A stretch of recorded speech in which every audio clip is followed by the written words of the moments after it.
whether you're working out of the Obradu method, if you're a bassoonist, or out of Lagom, if you're a saxophonist, I think the important thing is that your study out of these two resources are going to turn you into really efficient technicians. Okay, you're going to improve your technique, your speed, your articulation, and evenness of fingers and tone across the entire register of the instruments. I'm going to walk you through how to work on broken rhythms, and as an example, I'll share some things on the screen with you, but I'm just working C major here out of Lagom, and say the goal tempo is 120 beats a minute to play this slurred.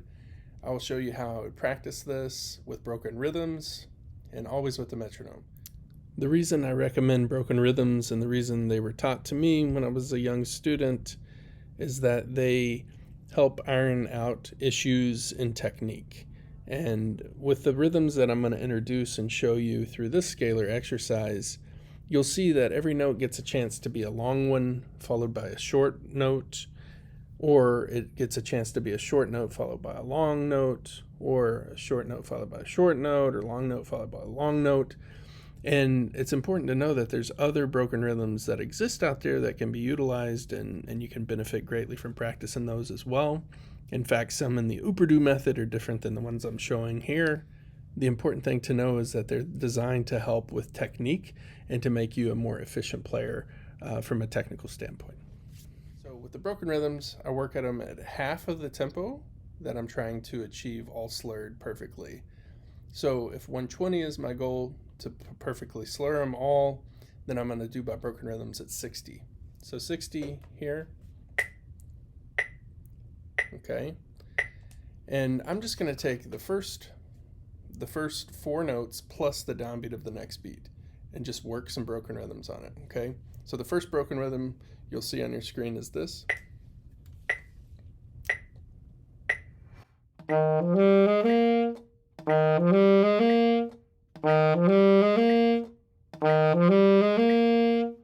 I'll get really comfortable with that until I can't get it wrong.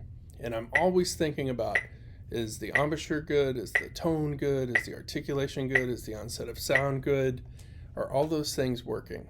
Okay. And I'll make sure that as I'm practicing that, I'm thinking about forward momentum in the sound and that the direction is always there.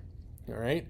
Once I can successfully achieve that with 5 correct repetitions, maybe more, I go on to the next beat, and you'll see that it starts on G now. G up to D. I'll do the same rhythm, but now on this beat.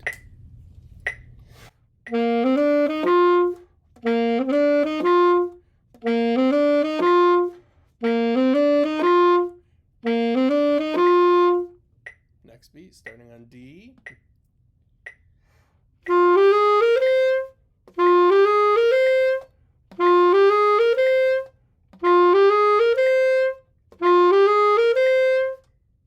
And then, starting on A.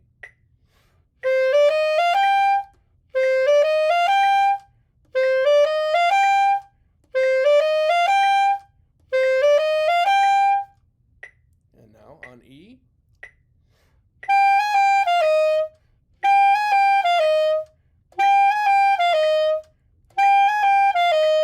And then on C.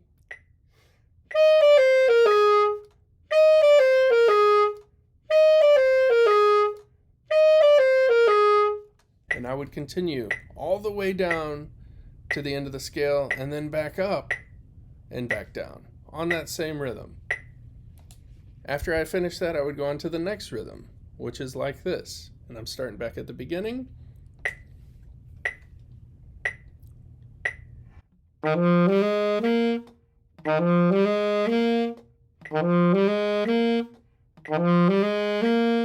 Next beat.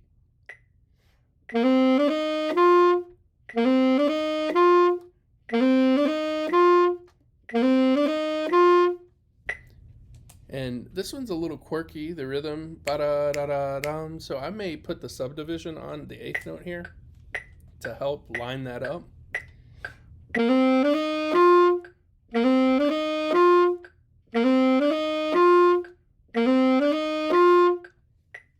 And and I would continue all the way up and down the scale again, and back up and down again to finish that rhythm. Then I would go on to the next rhythm.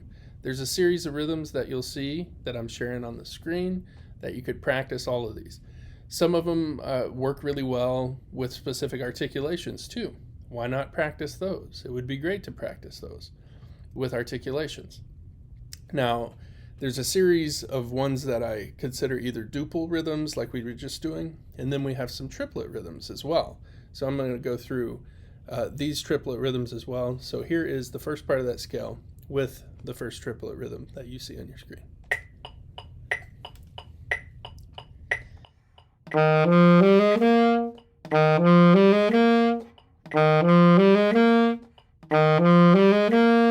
Next beat.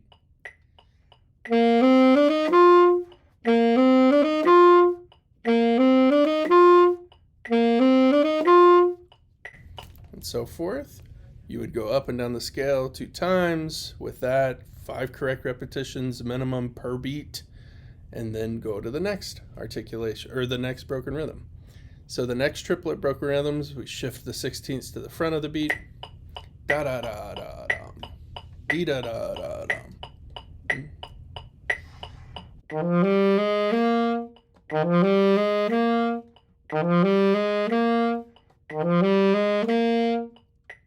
Next.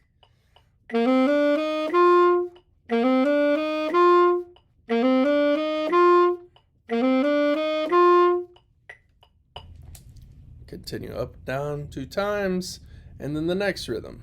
As you'll see, the 16ths on this triplet rhythm are in the middle.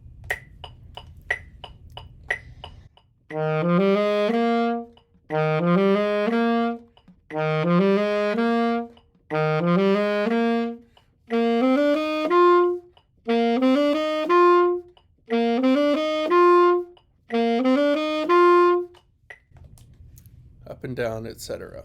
So you can utilize all of these rhythms, all these broken rhythms, to your scale or interval that you're working out of in your Lagom study or in your Uberdu study. And I recommend doing this every day.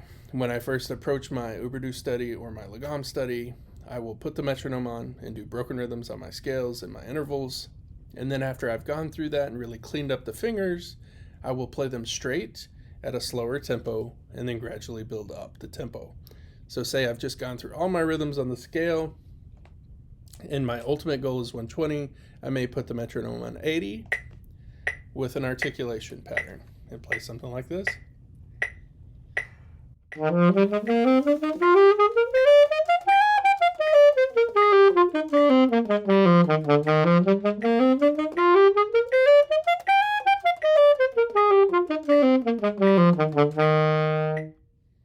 And then exhale, and then bump up the metronome again. Do a different articulation, maybe slur 2, slur 2.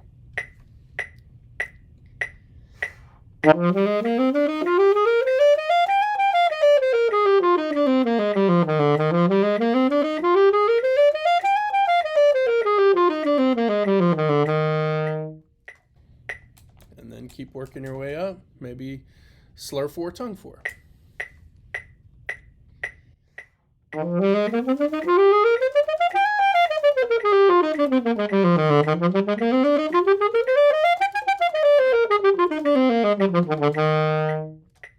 And then finally, as I mentioned earlier, as an example, 120 was our goal.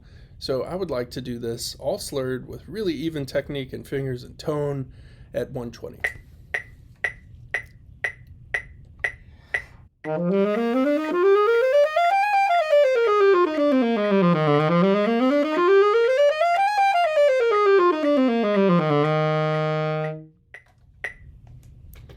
I think if you take this approach daily, you'll notice marked improvement with the evenness of the fingers throughout the whole register of the horn.